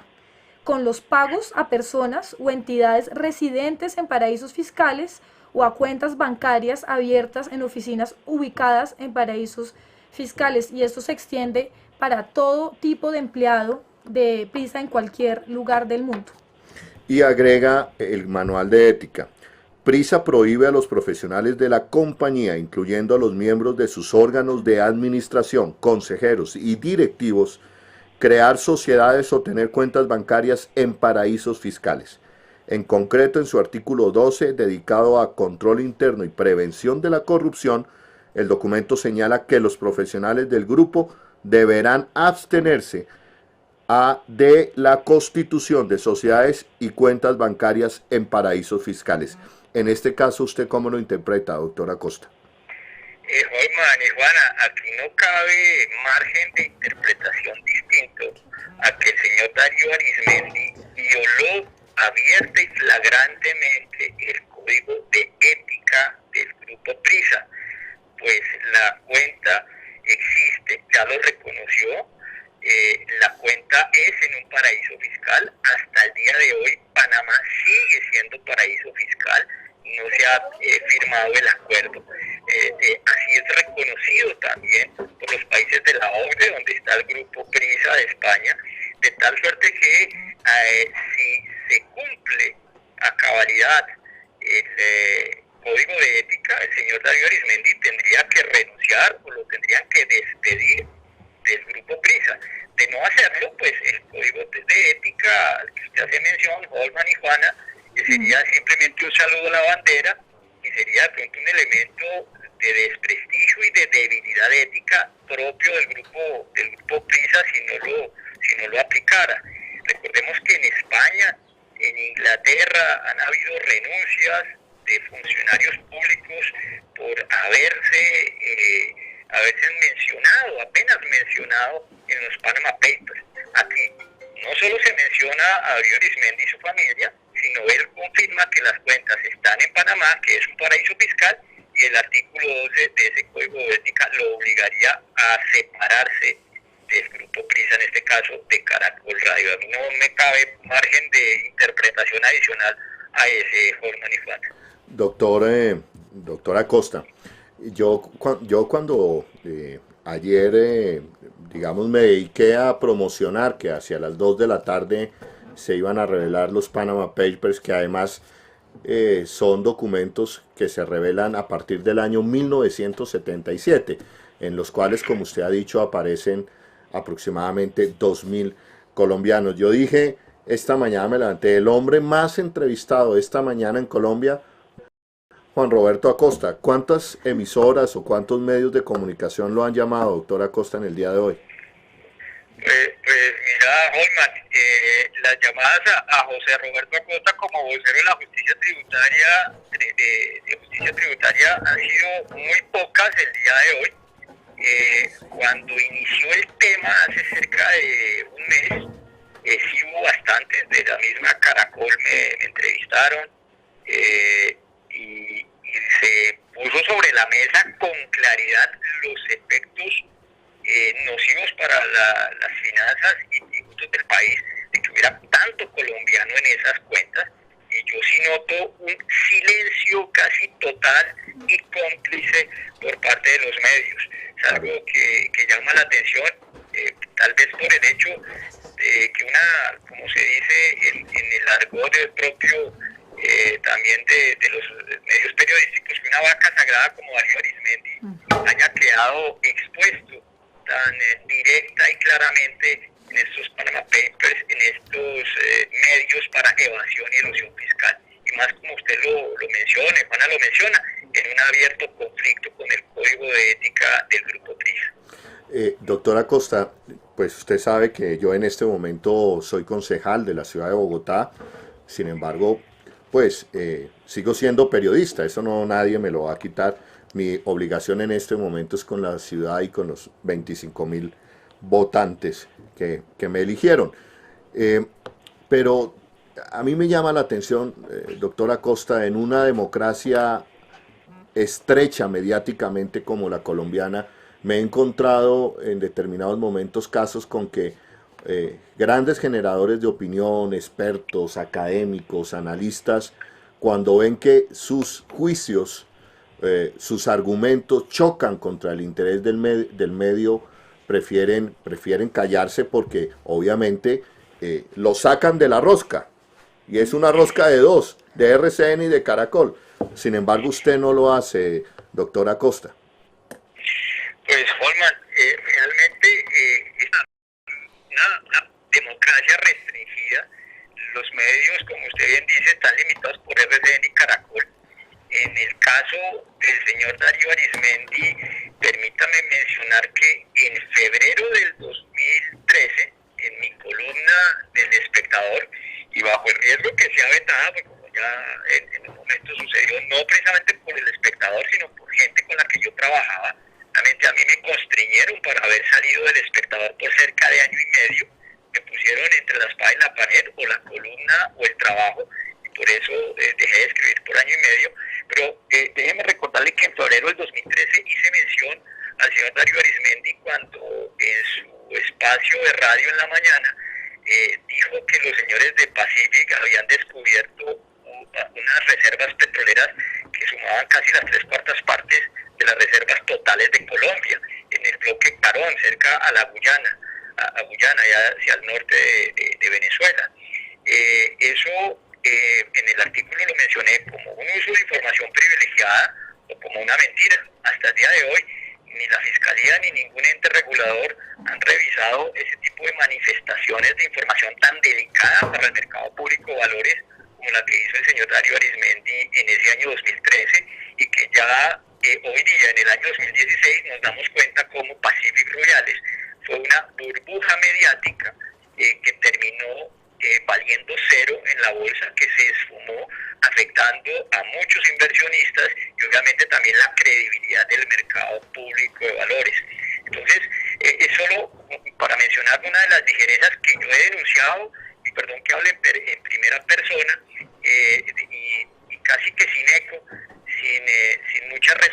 Colombia en razón al monopolio mediático que está en manos de unos pocos y que realmente deciden qué callan y deciden a qué le hacen bombo y a qué le hacen bulla. Es muy triste, y aquí lo de los Panama Papers, que es fundamental que todo el país lo conociera, pues lo acallan los medios, y seguramente sí le darán bombo y reconocimiento a las propuestas de reforma tributaria que vienen del gobierno en cuestión de semanas. Juana, ¿tú leíste el artículo? ¿Alguna? Yo leí el artículo, y mi pregunta, sobre todo, que creo que en el artículo podría ir todavía más lejos, es las implicaciones reales de esto de Pacific Rubiales para nosotros. Pues, Juana, es terrible. Recordemos que en un momento dado en la W, donde estaba Julio Sánchez Cristo, también una de las grandes vacas sagradas de los medios de comunicación, la propaganda de Pacific Rubiales era permanente y multimillonaria. Posteriormente, y casi de forma paralela, también en Caracol Radio, Darío Arizmendi, en sus comentarios matutinos, le hacía bombo y platillo a esta empresa como la gran pionera del tema petrolero en Colombia, como un símbolo de transparencia y de gobierno corporativo y buen manejo administrativo, para que hoy día estemos en mayo del 2016 dándonos todos cuenta que lo que dijeron esos dos medios fue totalmente falso, y realmente es una empresa que terminó siendo prácticamente de papel, que ya está en quiebra y que terminó induciendo a muchos inversionistas a invertir su plata para perderla.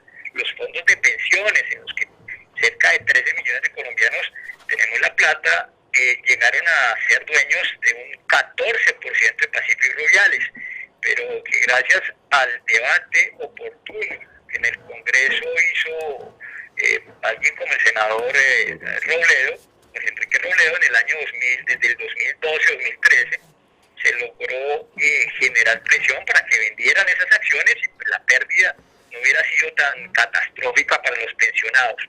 Ese es un ejemplo de muchos en los que de manera subjetiva, interesada y particular, los directores de grandes medios inducen a la opinión pública a errores, a mentiras, a falsedades, con efectos perversos en sus finanzas personales y obviamente también en las finanzas públicas.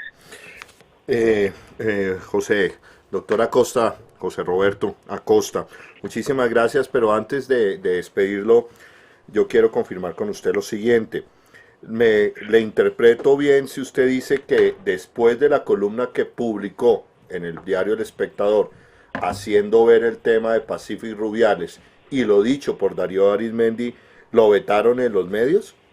No, fue desde antes, si me malinterpretaron, fue desde antes. Fue realmente en un debate que tuve con el ministro Mauricio Cárdenas, que quiso modificar el régimen de los fondos de pensiones para hacerlos invertir en lo que él quería que invirtieran. Le hice una gran oposición a ese tipo de propuestas y duré año largo hasta que volví a retomar precisamente a inicios del 2013 la columna, y posteriormente, pues, afortunadamente de manera ininterrumpida, pues he estado escribiendo. Entonces fue desde antes, pero el hecho cierto sí fue, repito, y eso lo puedo decir, en la firma de bolsa que yo trabajaba, el presidente de la bolsa, de ese puesto de bolsa, me arrinconó y me dijo que el trabajo o la columna, y pues obviamente decidí quedarme con el trabajo, pero fue un año largo en el que no pude escribir por esa presión por parte de mi jefe en ese momento. Ya, pues antes de despedirlo, le quiero hacer la siguiente propuesta, doctor Acosta, y a través suyo a la organización que usted dirige, Justicia Tributaria. Nosotros estamos armando este canal de televisión en internet, se llama Televisión Más Humana. Aquí tiene los estudios nuestros se llaman los estudios de la resistencia y la esperanza, doctor Acosta, porque en este pequeño espacio de 70 metros cuadrados se hizo y nació Contravía y resistió durante 15 años los embates de la intolerancia y la persecución. Y hoy estamos y hoy estamos sacando este canal en internet adelante. Le cuento, en la última hora y media hemos tenido aproximadamente 2.000 personas conectadas. Mi propuesta concreta, doctor José Roberto Acosta, piénselo, no necesita votarse ya y decirme sí, lo acepto. Es que aquí usted puede tener, y su organización puede tener, un espacio de televisión en internet, doctor Acosta. Muchísimas gracias, Holman, y de verdad que agradecemos eso. Justicia Tributaria afortunadamente ha logrado un espacio en los grandes medios, y dado el rigor con el que ha manejado temas como el de ISAGEN, el de los paraísos fiscales, el del tema pensional, el del tema minero energético, y tal vez ese rigor nos ha puesto casi a la altura de un think tank oficial como FEDesarrollo, pero sin duda que canales independientes que realmente mantienen una línea de defensa de lo público como ustedes, lo agradecemos muchísimo, y cuenten con nosotros. De verdad que podemos hacer una muy buena llave para seguir multiplicando el conocimiento y conciencia que deben tener los colombianos por estos temas de tamaña importancia, como son los temas fiscales y los temas de lo público. Holman y Juana, muchísimas gracias. Bueno, José Roberto, un placer grande tenerte aquí en la televisión más humana. Piénsalo y echémoslo adelante. Un abrazo grande. Hasta muy pronto. Lo mismo. Felicidades. Gracias. Chao. Bueno, acabamos de escuchar al doctor José Roberto Acosta, director de Justicia Tributaria. Pensándolo bien, amigos, qué bueno sería que Justicia Tributaria, como lo dijo el doctor Acosta, Juana, tuviera ese think tank que, como él dice, ya le hace sombra a FEDesarrollo, en fin, tuviera un espacio aquí en la televisión más humana. No, sería muy importante que tuviera un espacio acá. Entonces, y cosas, digamos, alternativas, los movimientos ciudadanos, las nuevas ciudadanías. Vengan, háganos sus propuestas. En este momento saludamos, ¿a quiénes saludamos en este momento, Harold, por favor? 1000 espectadores que nos saludan desde Cali, desde Barranquilla. Cali, Barranquilla. Montreal, que me acaba de llegar un Montreal, mensaje. Sí, Costa Rica.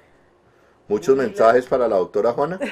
Muchos mensajes para la doctora Juana. Nos saludan desde el Huila. En Bogotá nos saludan desde Ciudad Bolívar, desde Usme, desde el barrio Santa Librada. Nos saludan desde Rafael Uribe, Antonio Nariño. También a Ciudad Bolívar, Santa Librada, Antonio Nariño.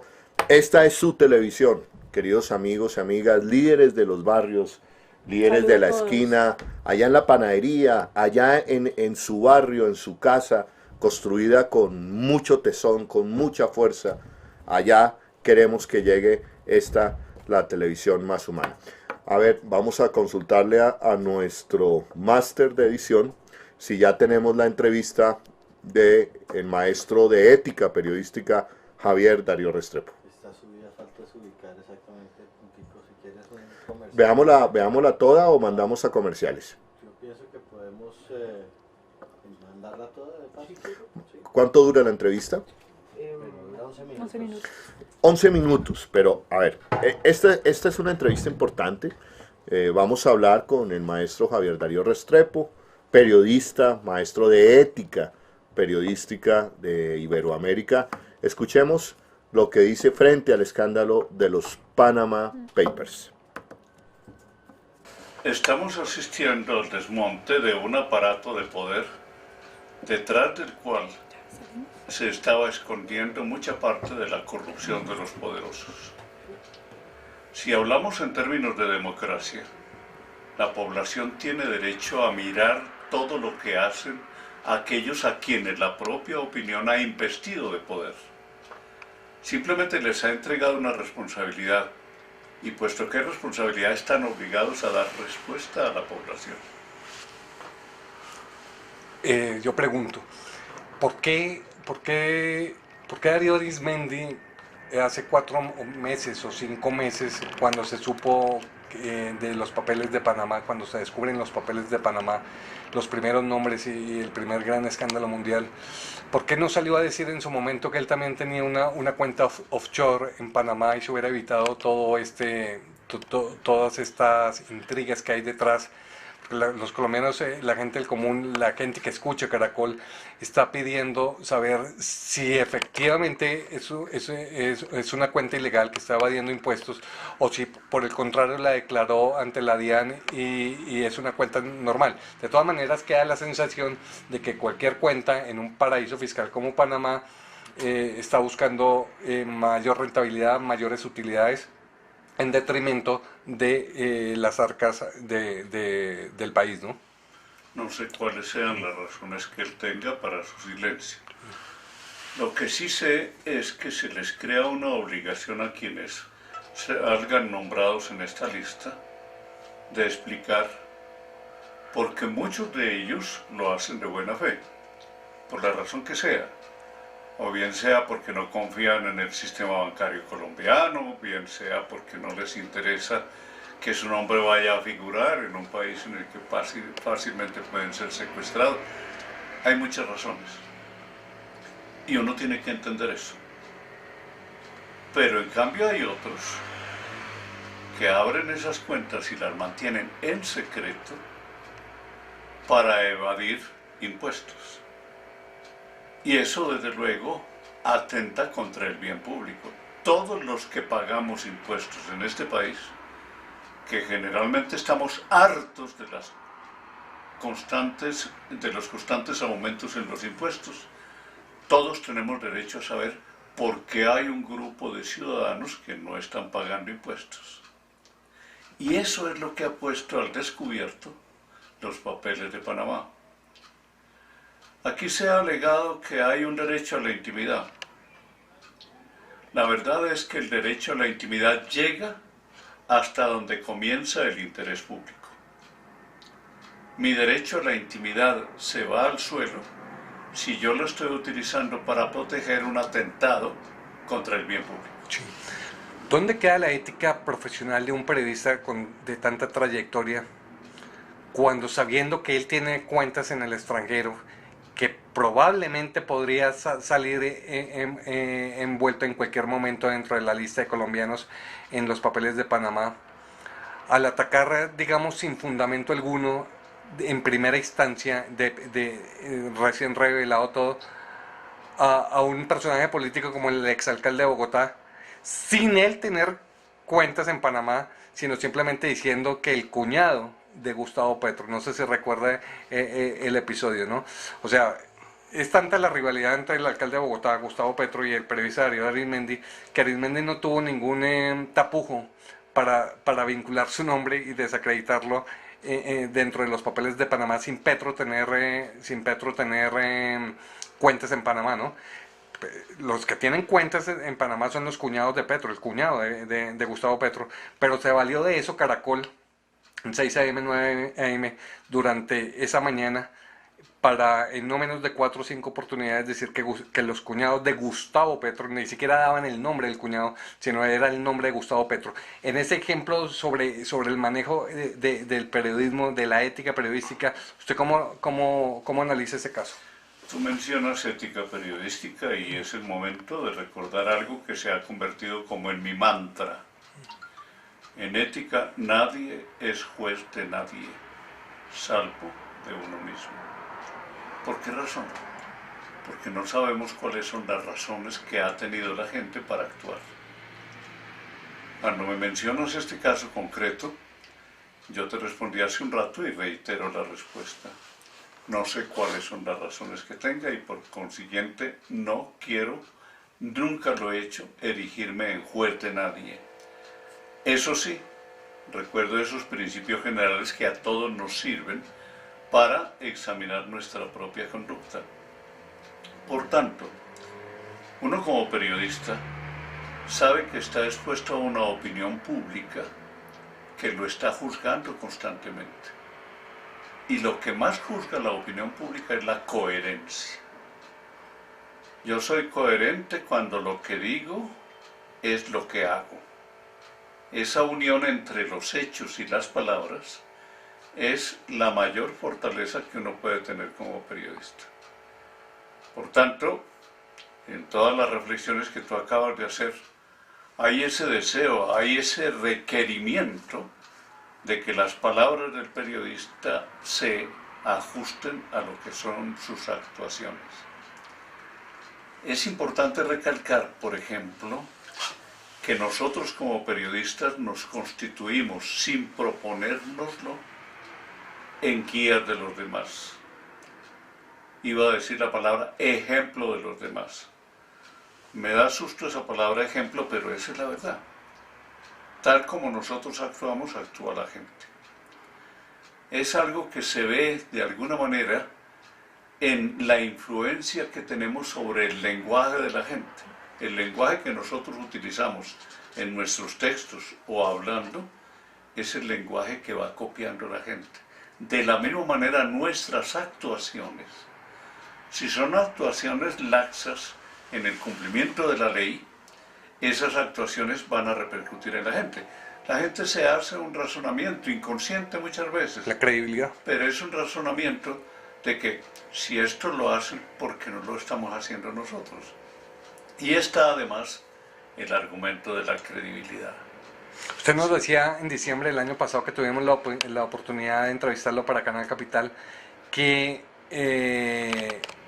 los periodistas habíamos dejado de ser los ojos de la sociedad y que habíamos perdido la credibilidad. ¿Podríamos estar en un caso de esto? Es que es de eso de lo que se trata. Y reitero lo dicho entonces, que ha pasado un tiempo, más de 5 meses, y eso se mantiene tal cual. La gran crisis que tiene el periodismo colombiano en este momento es una crisis de credibilidad. Y la razón de que la credibilidad está en crisis es porque la gente ha dado en la costumbre de preguntar cada vez que estamos informando algo al público, ¿quién nos está pagando por esa información?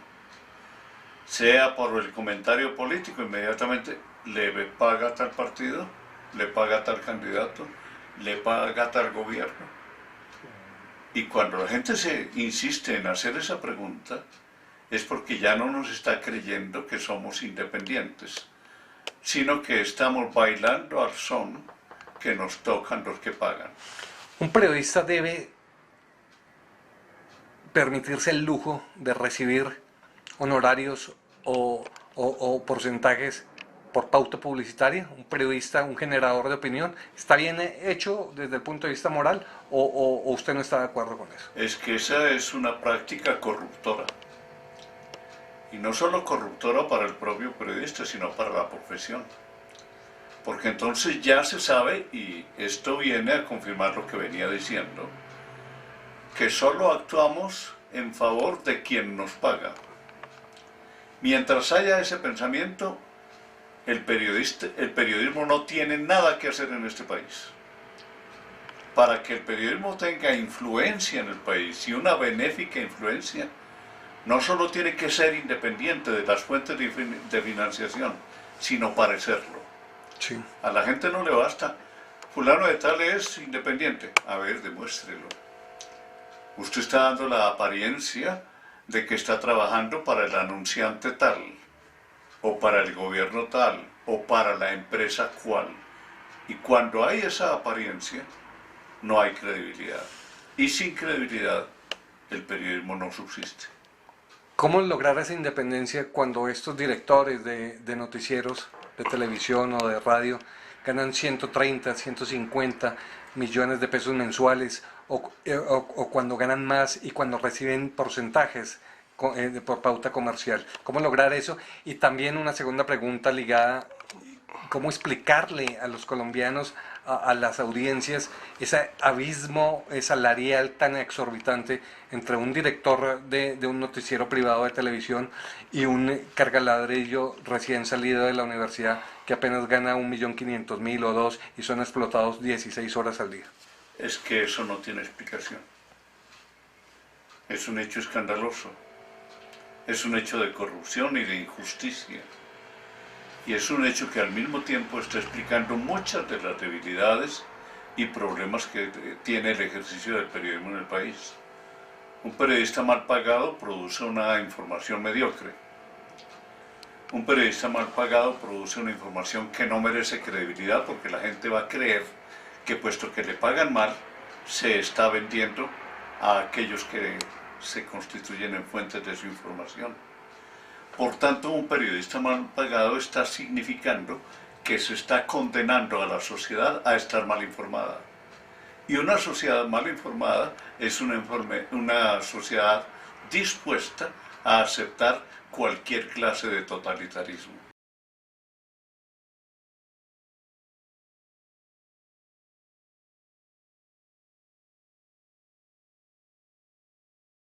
Querido amigo Javier Darío Restrepo. ¿Estamos bien de sonido? Me informan a través de sus trinos, por favor, si estamos en este momento bien de audio y sonido. Bueno. Juanita.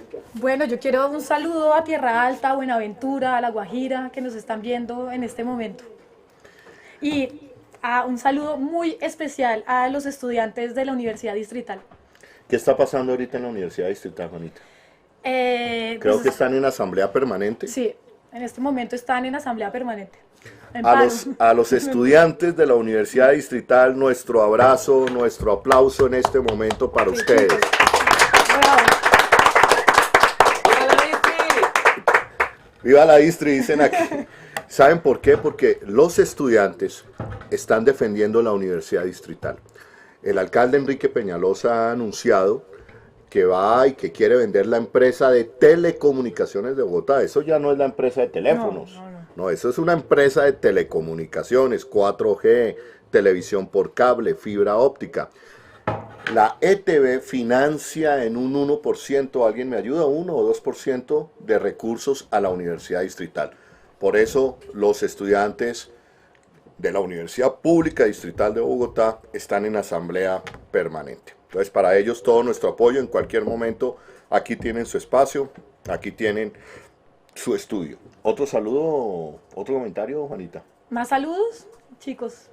Sí, nos escriben desde Tunja, la gente de la Distrital saluda y agradece el aplauso. Dicen que hay que defender la ETB, que es la que financia a la Universidad Distrital.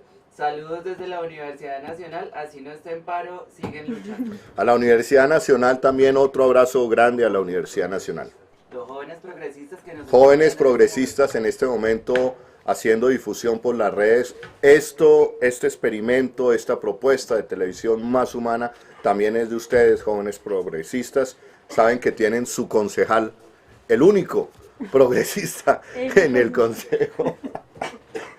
Bueno.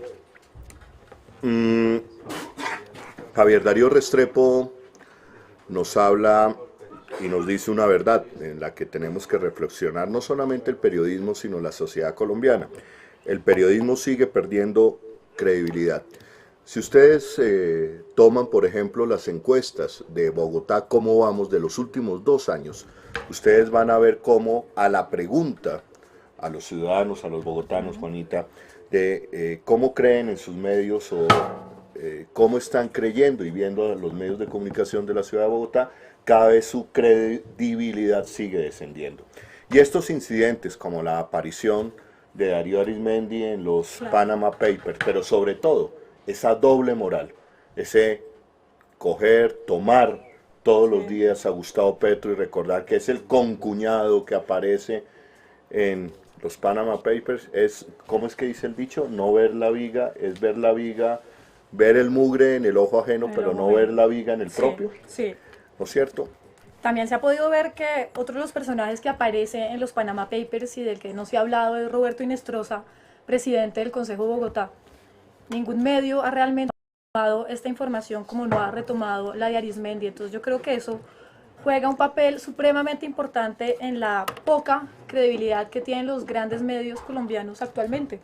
Sí. Nos enteramos de todo en Twitter, en Facebook, en las grandes redes, pero no en los grandes medios.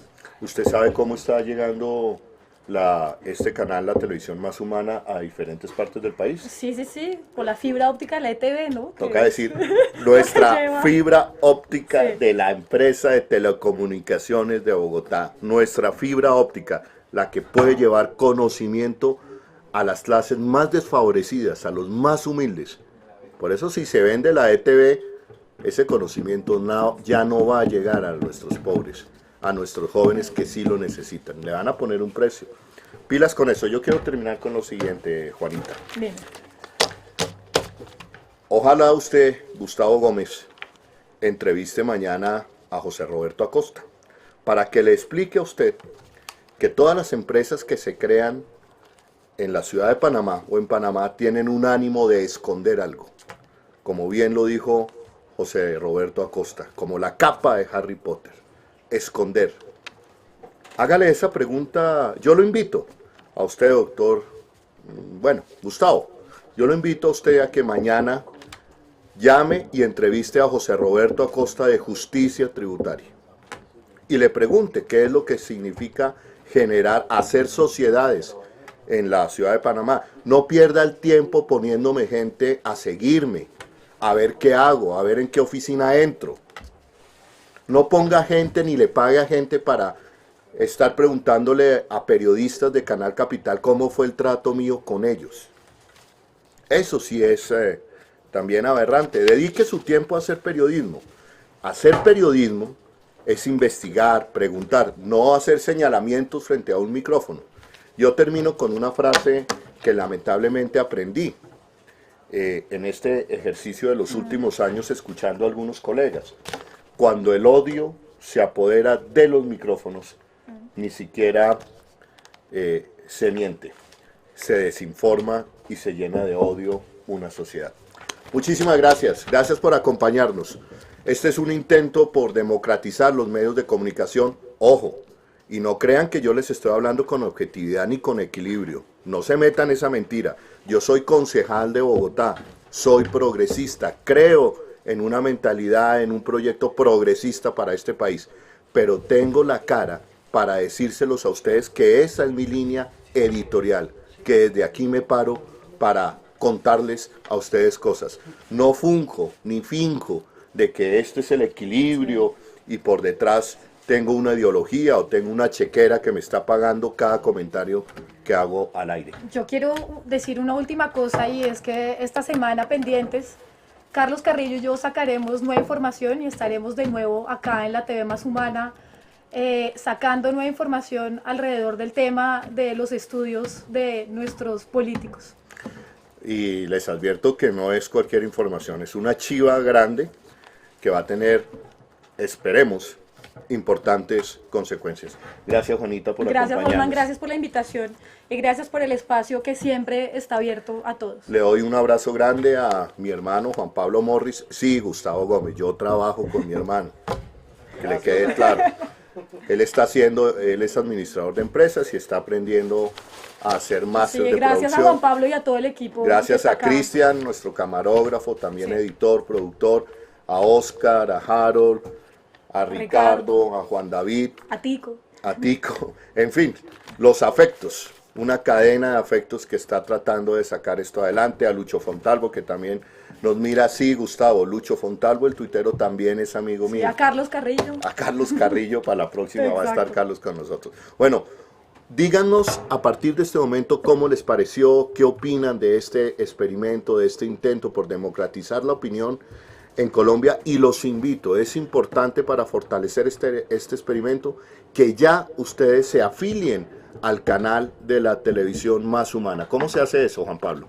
A través de YouTube, la página de YouTube donde está el canal TV Más Humana. A través de YouTube, ustedes buscan el canal TV Más Humana. TV Más Humana o Televisión Más Humana, y allí se afilian al canal, a nuestro canal. Es importante subir las afiliaciones. Bueno, ahora sí. Que dice que los jóvenes progresistas están que se hablan. Que jóvenes progresistas, un saludo grande. Que están que se hablan. Que quieren dar un saludo. ¿Se puede conectar el Periscope? Que nos den un segundito para conectar. Entonces, espérense, jóvenes, que estamos averiguando cómo conectarnos. intento de pasar el Periscope que nos enviaron los jóvenes progresistas de la ciudad de Bogotá que están reunidos en este momento. Son 37 minutos, entonces no nos quedó fácil ubicar el saludo para ustedes. Sabemos que están ustedes apoyando este proyecto. Aquí también tienen un espacio, por supuesto, Juanita. Gracias. Despídete. Bueno, ahora sí. Chao, chao. Un abrazo grande.